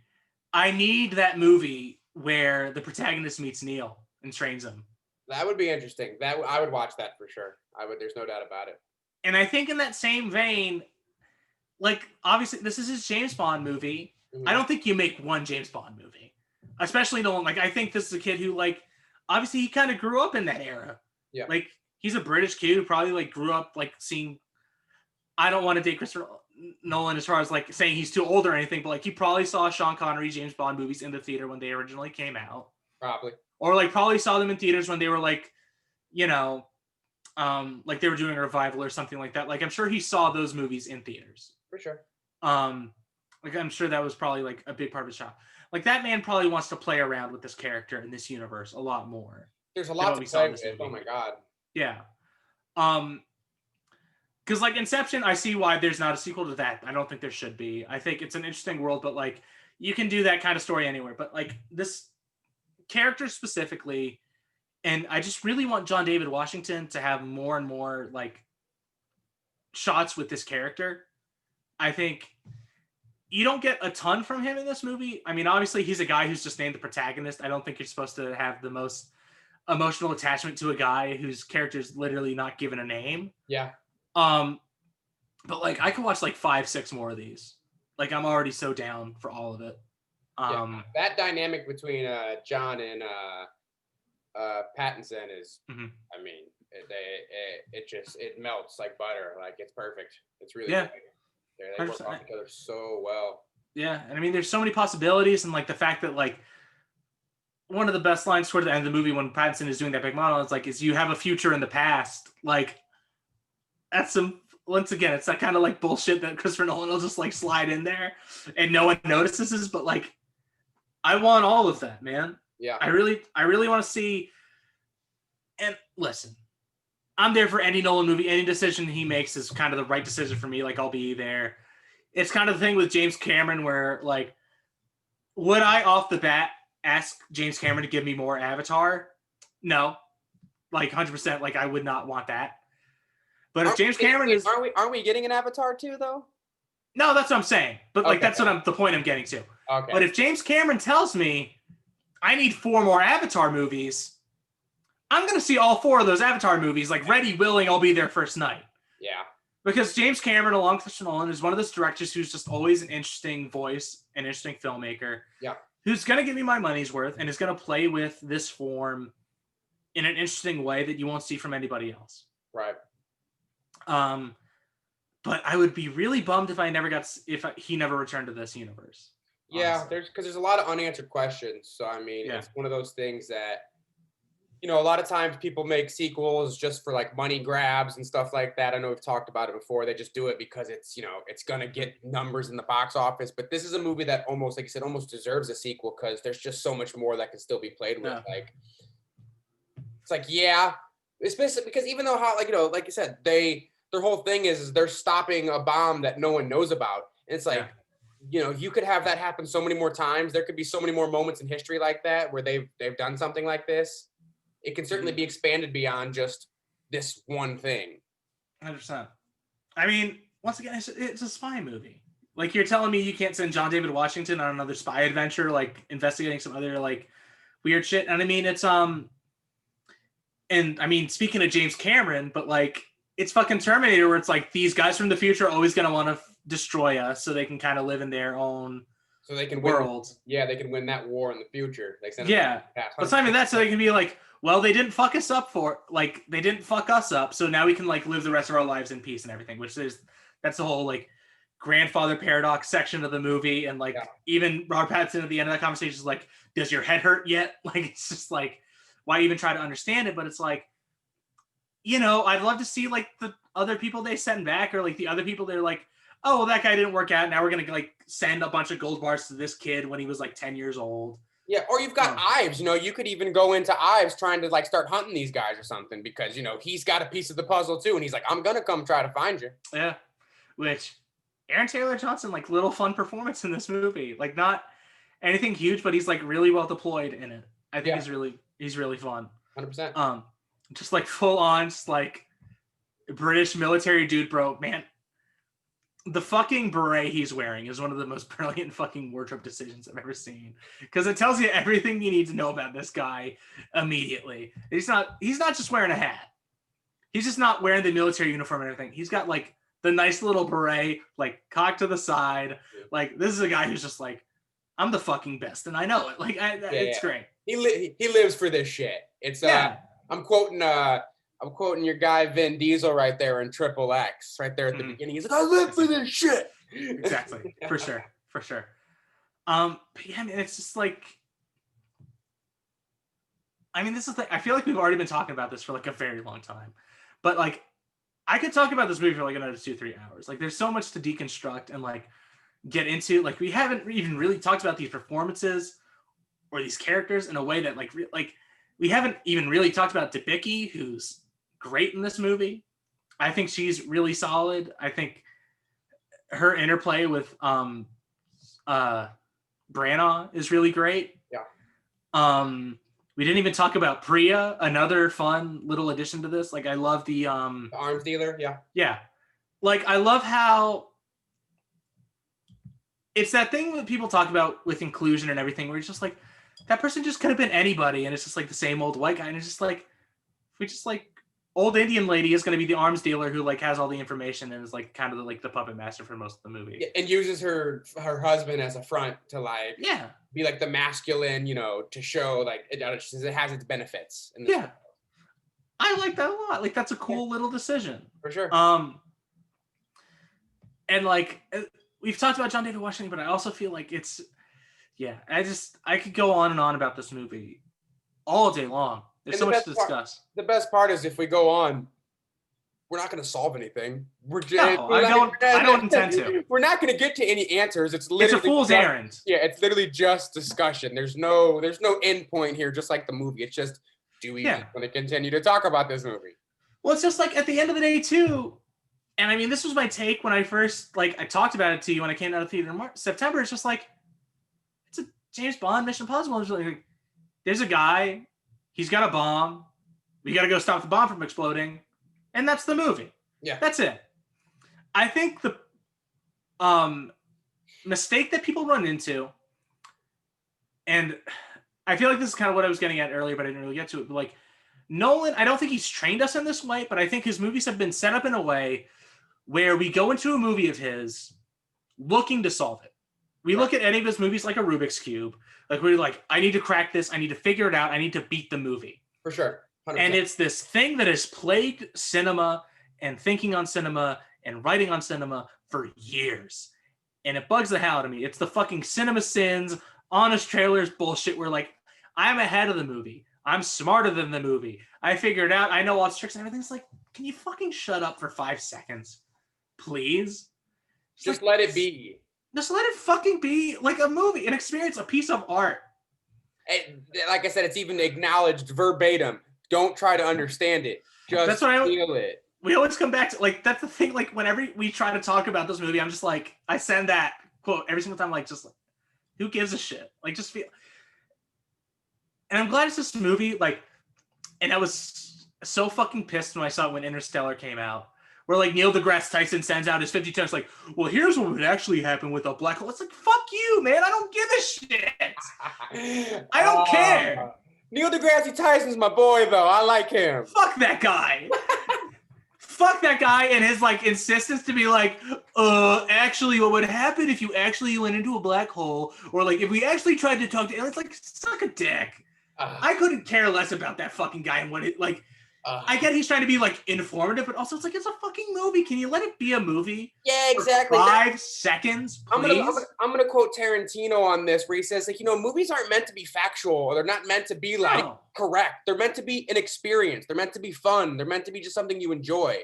And that's, I think more and more in this era we lose that because people are like I said, they're trying to decode it, or they're trying to like they're trying to be ahead of the movie. That would like literally when I had a buddy who was here for a few minutes because he was just doing some stuff, and he tried to say on something on the movie real quick, and he was like, "Oh, they wouldn't do that." I was like, "Bro, just let it happen. Like, just let it happen. Don't sit here and try to." It's like, well, it's also if somebody does something in a movie that doesn't make sense, like maybe you think about it for like 5 seconds, like, "Oh, what are they doing there? Oh, that's an interesting informing thing about their character." Like it's the fucking Ripley going back for the cat in Alien. Like, should she go back for the cat? Fuck no. She should get out of there. Yeah. But she has her humanity somewhat intact. She's trying to keep like some semblance of herself together. Sure. She wants to get the fucking cat back. Is that complicated of a thing? Yeah, everyone. Like we got a clown on fucking Alien, this perfect movie that informed sci-fi and horror for the next 40 fucking years. Great movie. Fantastic. One of the best. And they're like, why did she go back for the cat? Guys, why did she go back for the cat? Isn't that stupid? It's like people gotta find problems. People that's society these days. People gotta find problems. That's all they're looking for. And it's like it's not you're ruining your own experience by doing that. It's like I remember this experience specifically. So as a person who was into movies, I watched and I don't mean to sound like I'm on my high horse or like pretentious some shit. Like I watched older movies when I was in high school. Like the movies that people told me to watch, like I was like, oh, I'm going to give that a try. And I remember watching The Godfather the first time and not getting it, but the more I watched it, I understood it. And now it's one of my favorite movies ever. I think it's maybe the best movie ever made. Debatable, but it's a good one. Debatable, but it's in the conversation. You can't deny. For sure. No, it's if you say it's the best movie ever, I'm not going to right off the bat say, no, it's not. I'm going to say, okay, let's talk about it. It's one of those like perfect meldings of like pop culture and fine art into this like perfect kind of package. It's one of the best movies out there. For sure. And as a person in high school who likes The Godfather and like has a lot of friends who like movies, like you eventually want to try to show them The Godfather at some point. I feel like that's something you want to do. You need to watch Godfather, people. It's the best. Like watch The Godfather. It's fantastic. For sure. Because I don't know if you guys have heard this, but The Godfather, it's a pretty good movie. Yeah. I don't know. It's like pretty all right. I know a lot of you guys haven't heard of it. It's just kind of diamond in the rough. Like not a lot of people have heard of it, but like you should watch The Godfather. Like you'll seek it out. I think there's like a actor in it or something. I forget his name. Barlin Mando, is that his name? Yeah, that's his name. I think he did. I think he acted once or twice. He's got like this one role. I'm not sure. Daubert or Arno, like something like that. He's in the second one, maybe. I don't know. Who knows? But like, and I remember there was this one fucking kid that I watched it with. Not my friend. Somebody else brought him to the fucking screening. I don't want to take responsibility for this. You're just already not this guy. I say my friend. I'm distancing myself from this fucker immediately. But like, all this guy did was like, oh, sleeping with the fishes. That's real original. I was like, dude, this is the movie that made it. Can you think about it for like more than 5 seconds and stop trying to clown the movie, trying to act like you're above the fucking Godfather? Yeah. Act like you're just like the smarter person than fucking Francis Ford Coppola. Like, it fucking pisses me off. Yeah. And I feel like that's the thing. Like, when we set this up, and I feel like we like have this moment every 5 episodes or whatever, but like when we set this up, one of the distinct things, and I know you agree with me, is I don't want to be the fucking negative movie podcast that just like tries to clown on bad movies and like hate watching shit, and like it's not worth it. No. It's the fucking cinema sins bullshit that we don't want to get into. And again, But- who are we? We're like you said, who are we to think that we've got it more figured out than the people who are? We're watching their movie. They're not watching ours. So like, I'm come a on. schmuck. Yeah. Like, I hope you guys like the show. I hope you watch it, but like, don't look to me as the end all be all of like what you should think about movies. For sure. Let's see, what do I got on my shelf right now? I own a copy of Trolls because I liked Anna Kendrick a lot in college. I own that movie. Don't listen to me. I'm a bad example. I own Elysium. I got caught up in the Neil Blomkamp era. And then I saw Champion. I got out of it. Like, I found so much bullshit. Like, I'm looking at it right now. Like, don't listen to me. A copy of Trolls. That's awesome. I have it. That's awesome. I considered buying Trolls World Tour. Thank God I did it. I have a copy of Pitch Perfect 3 on 4K Blu-ray. Pitch Perfect 3 on 4K Blu-ray. I haven't watched it. I haven't seen that movie. But I spent $20 on the 4K Blu-ray of it because Anna Kendrick, we go hard for her in this household. Man. But like, that's the thing. I don't ever want to act like I'm above somebody or their opinion or what they think about a movie, and I don't want to ever act like I'm above a movie. Like, I don't want to act like I'm above some director. Like, listen. Like, I remember walking out of fucking Jurassic World and thinking it was the biggest piece of shit I've ever seen in my life. Sure. And thinking Colin Trevorrow was out of his depth and didn't know what the hell he was doing. Sure. But also, at the end of the day, the guy made a movie. I didn't. He obviously like was able to convince the right people to like let him make a movie, and he made the movie he wanted to. And like, I can't fucking say anything. He made money off it. We're not gonna act $2 like billion. Yeah, we're not gonna act like that movie didn't do numbers at the box office. Like, whatever. Yeah. Like whatever you want. I don't give a shit. But it's like, that's the thing that like has always bugged me about the conversation with Nolan. Is just like everyone's just like, here's how when the movie clicked for me. This is when I realized like how smart I was and like I figured the movie out and everything like that. It's just like, calm down for like 5 seconds, man. I feel like I've almost said something to you like that before. I feel personally attacked right now that you just said that. No, it's fine. But like, also, if that's what you want to see in a movie, fine. Right. But like, it's just that thing where, and it's the thing with all film discussion. And I think if you look back at the episodes we've made and probably stuff we'll do in the future, like, I'm sure we'll be guilty of that eventually at some point. For sure.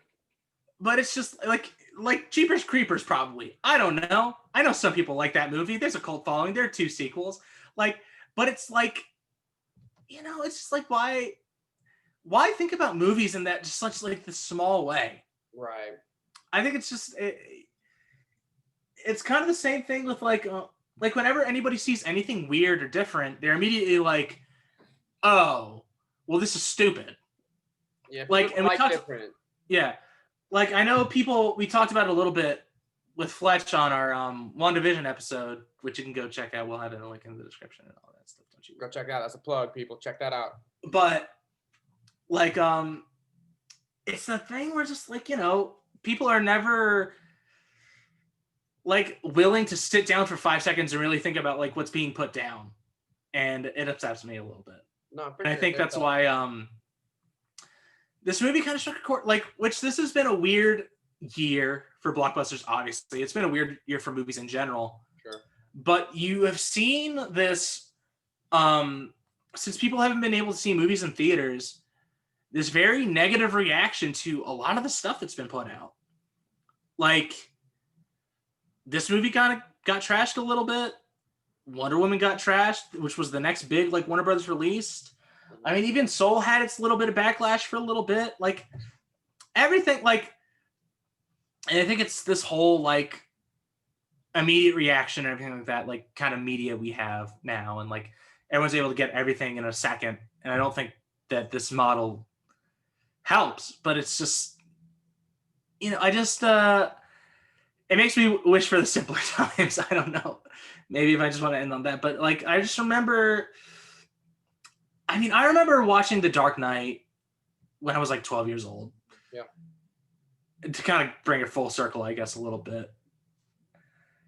I didn't know what the fuck that movie was, what was going on in that movie plot-wise. Like, I was 12 years old. I didn't know what the fucking mob was. I know what the mafia dealings were. Sure. Like they keep talking about the mob is like, is there just like a mob out in the streets that we're just like not seeing because it costs too much money? Like there's like 1950s, 1960s, the mob's running the shit. Like, well, it's just like I haven't seen these people in signs that are rioting. Like, where's the mob? Like, I don't know where they are. Yeah. Like, can you find them for? Like, I don't know what the hell is happening. Why do they keep referencing the mob of these people that are rioting for like what's going on?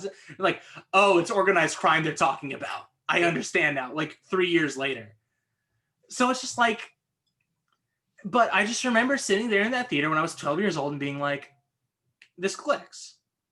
This is what I like in a movie. This is what I want to see in movies. Yeah, this is entertaining. For kind of the rest of my life. Action-packed. There's these great performances. Yeah. You know, when you're 12, you're not even thinking about it being a performance. It's real Yeah. life to you. You're like, holy shit, this is really happening right now. There was just like something special about it. Yeah. And same with Inception. Like, I don't know if I got all that the first time. No way. But it's like also just like by the end of that movie, I fucking just like had to sit back in my chair and be like, what the hell did I just see? That's exactly. I remember I saw that with my dad in theaters, and that's literally the very first thing I said when the credits hit. I looked at my dad. I go, what just happened? He goes, I don't know. Yeah. I mean, it's literally because I remember literally seeing this when I was some pissant 13, 14-year-old, like going to the movie theater, who loved The Dark Knight and everything, but like from the director of The Dark Knight. And I was like, who gives a shit about that? Like, it's not The Dark Knight. What are you telling me? Right, yeah. And then when I saw Inception, I was like, so that's what a director brings to the table. That's what a director's for. Like, as much as people, like, there's a whole discussion about Nolan, and some people hate him, some people love him.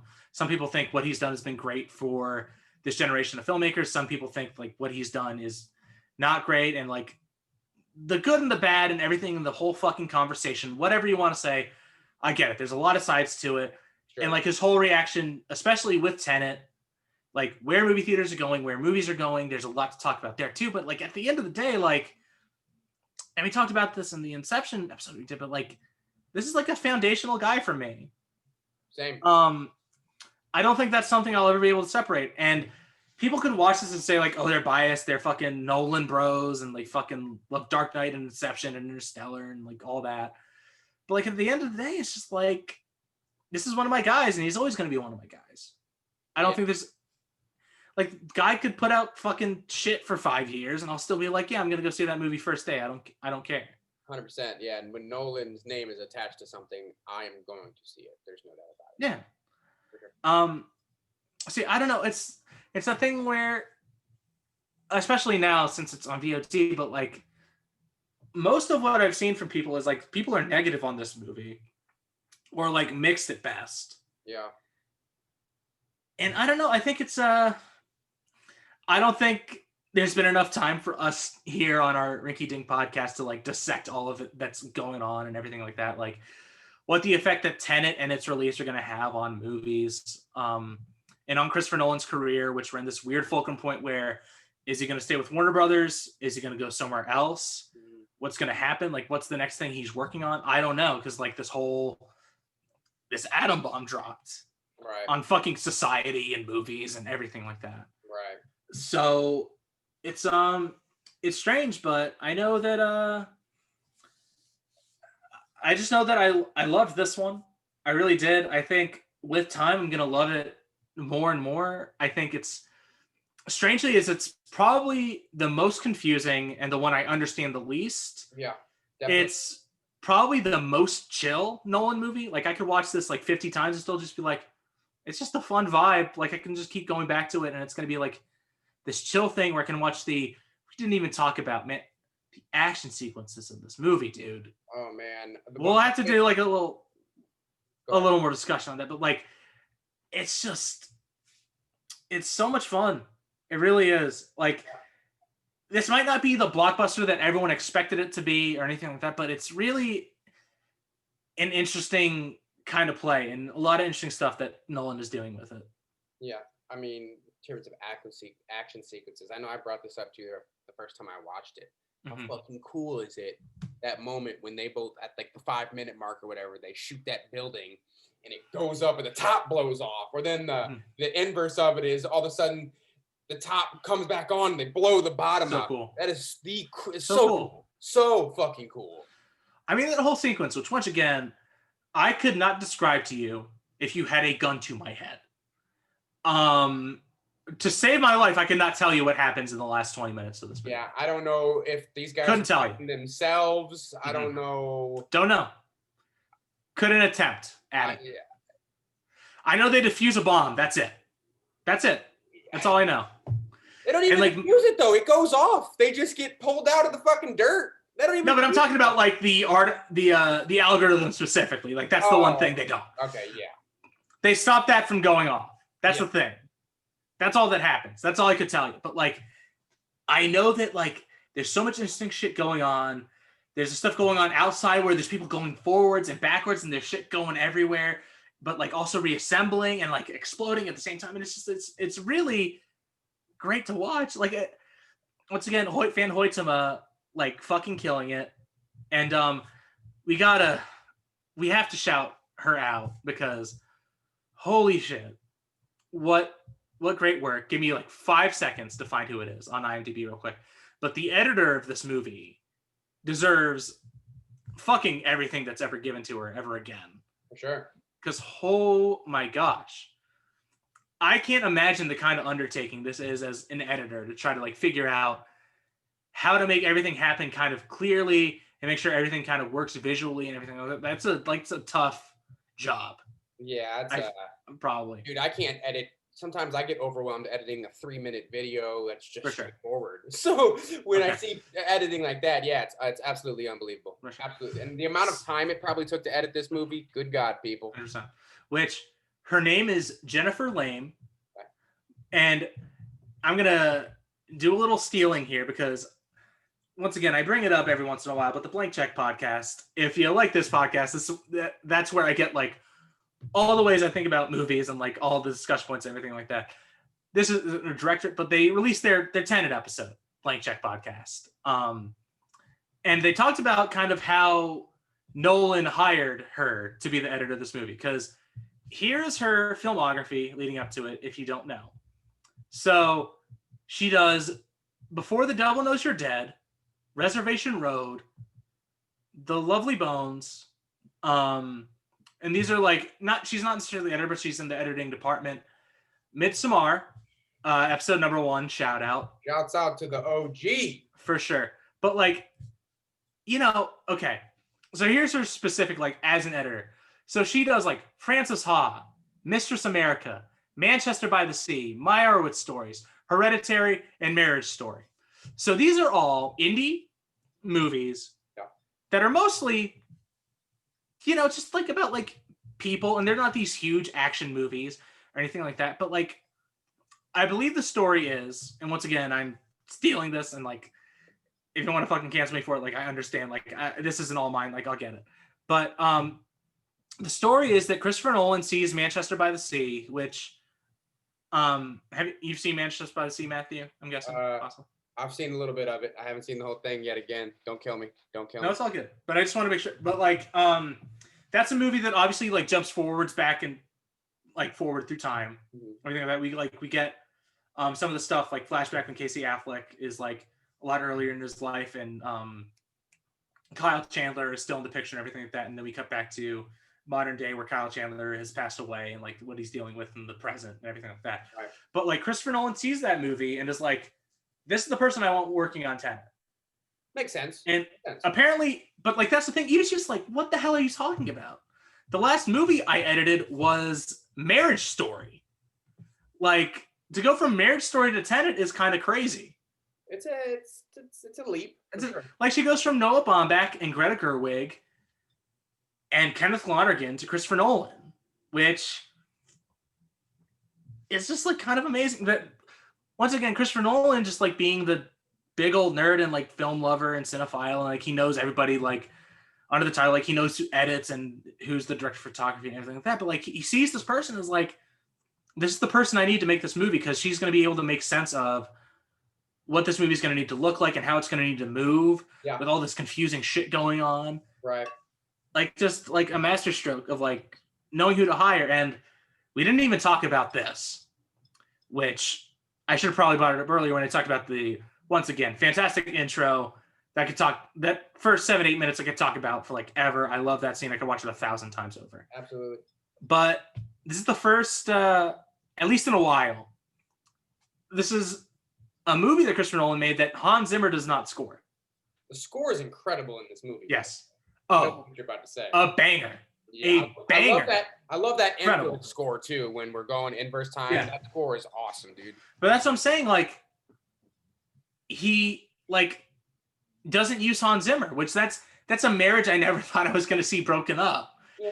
Was Christopher Nolan and Hans Zimmer. But yeah, like, I could see why he wouldn't use Zimmer in this. I don't know. No, 100%. It doesn't necessarily feel like a Hans Zimmer vibe. You know what I'm saying? Well, it's not even that. It's just like, because Jennifer Lane is obviously not Christopher Nolan's regular editor, but the fact that he like realizes I need new people.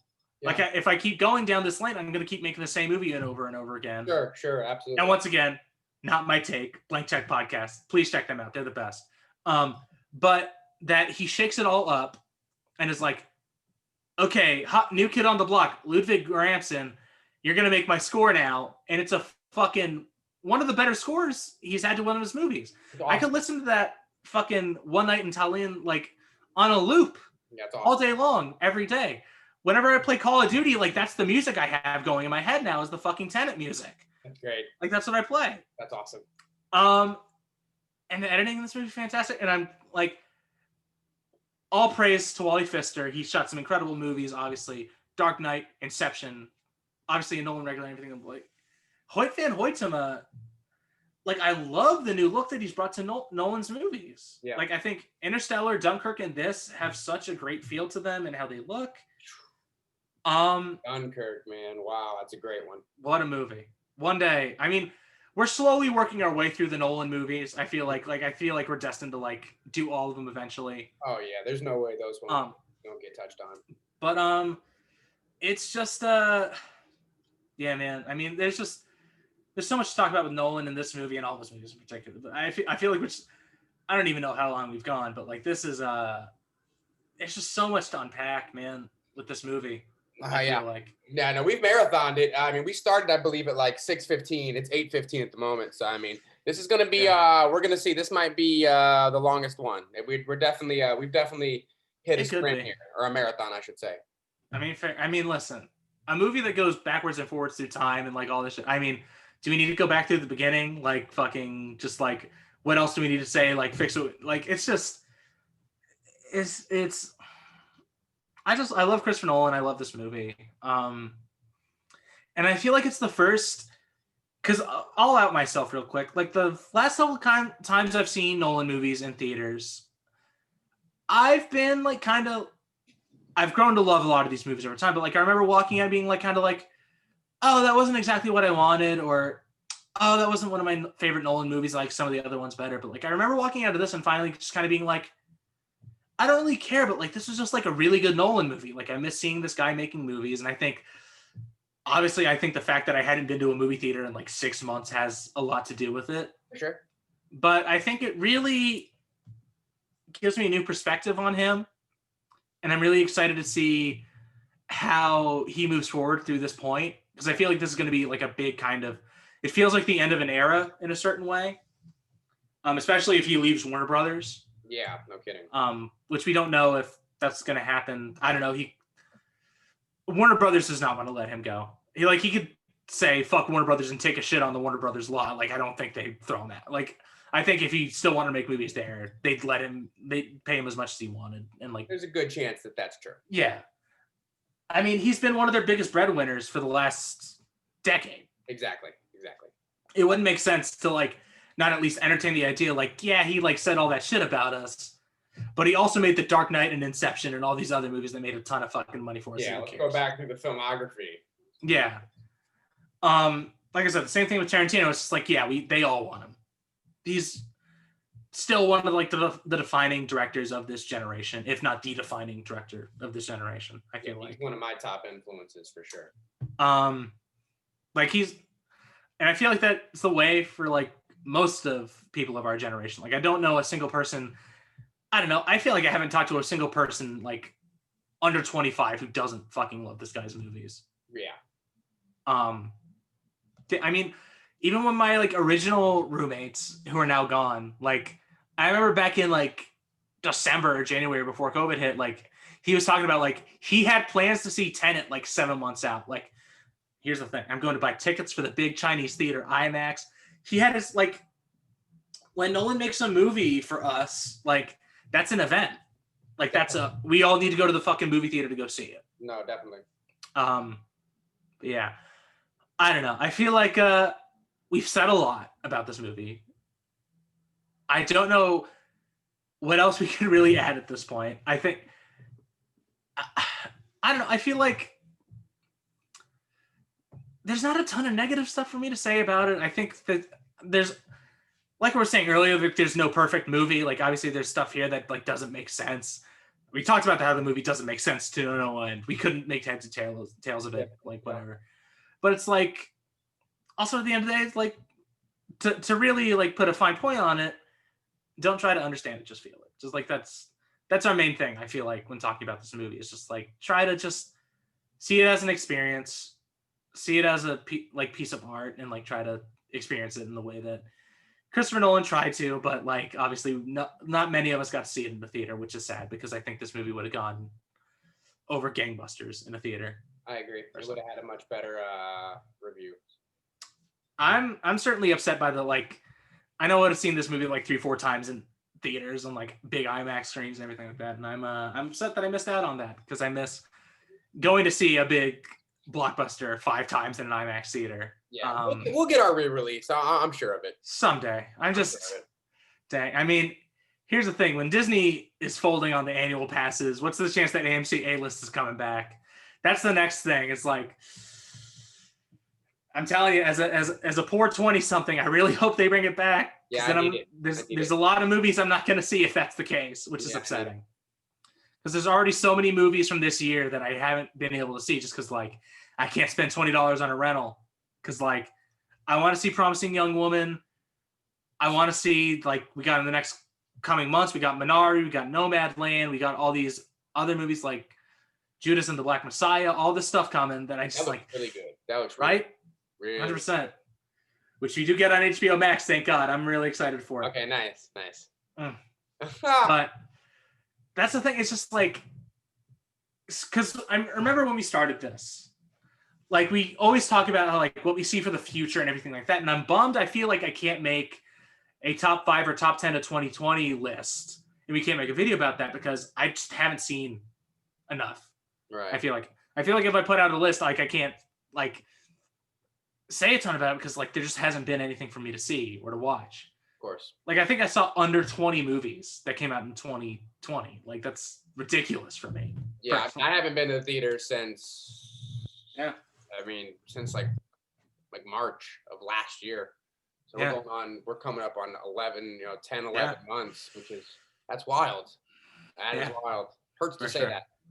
It does, but one day, someday. It's all right. We're on the brighter side of it. January 20th, people. We're on the brighter side. For sure. Trump, he's out of office. Today's the day.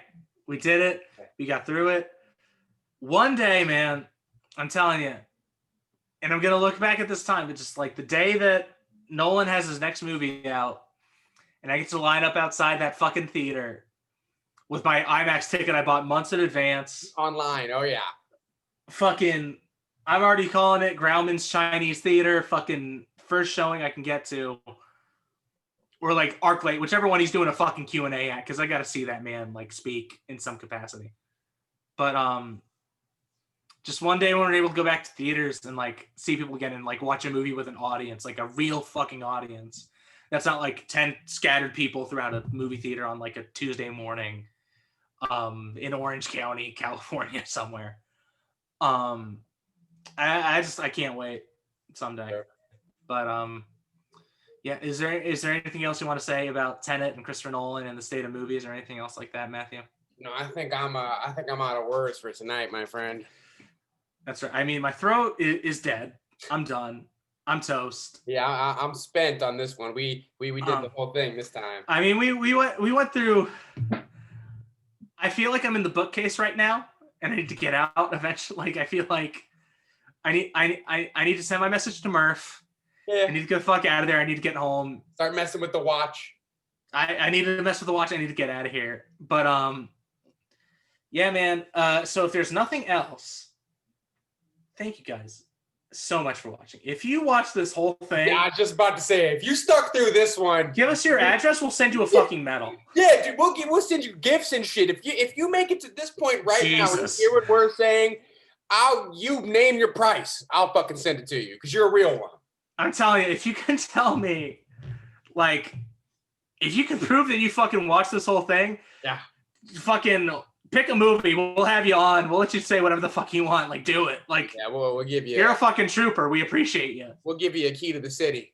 Red patch, blue patch, pick whichever one you fucking want. You can go be inverted. You can go forward. Whatever you want to do. Yeah, we're ready. We'll send you. I'll personally send you a 4K copy Blu-ray of Tenet. If it's a good looking 4K, fellas. It's a good looking 4K. I will send it to you. You have me on camera saying it. If you it looks fantastic. Far, and you can prove that you watched this whole thing and you just click to the end of this video and you can talk about some of the shit we talked about, I will send you a Blu-ray 4K of Tenet.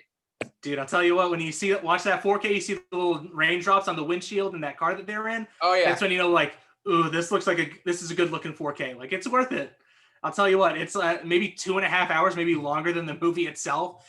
I don't know. I feel like I'm just trapped in this like little space. I don't know how long this was. No, we're in a pincer right now. Little temporal pincer movement. We're big time in the pincer movement right temporal now. Temporal pincer movement. We're there, dude. Once again, here's the end of a beautiful friendship.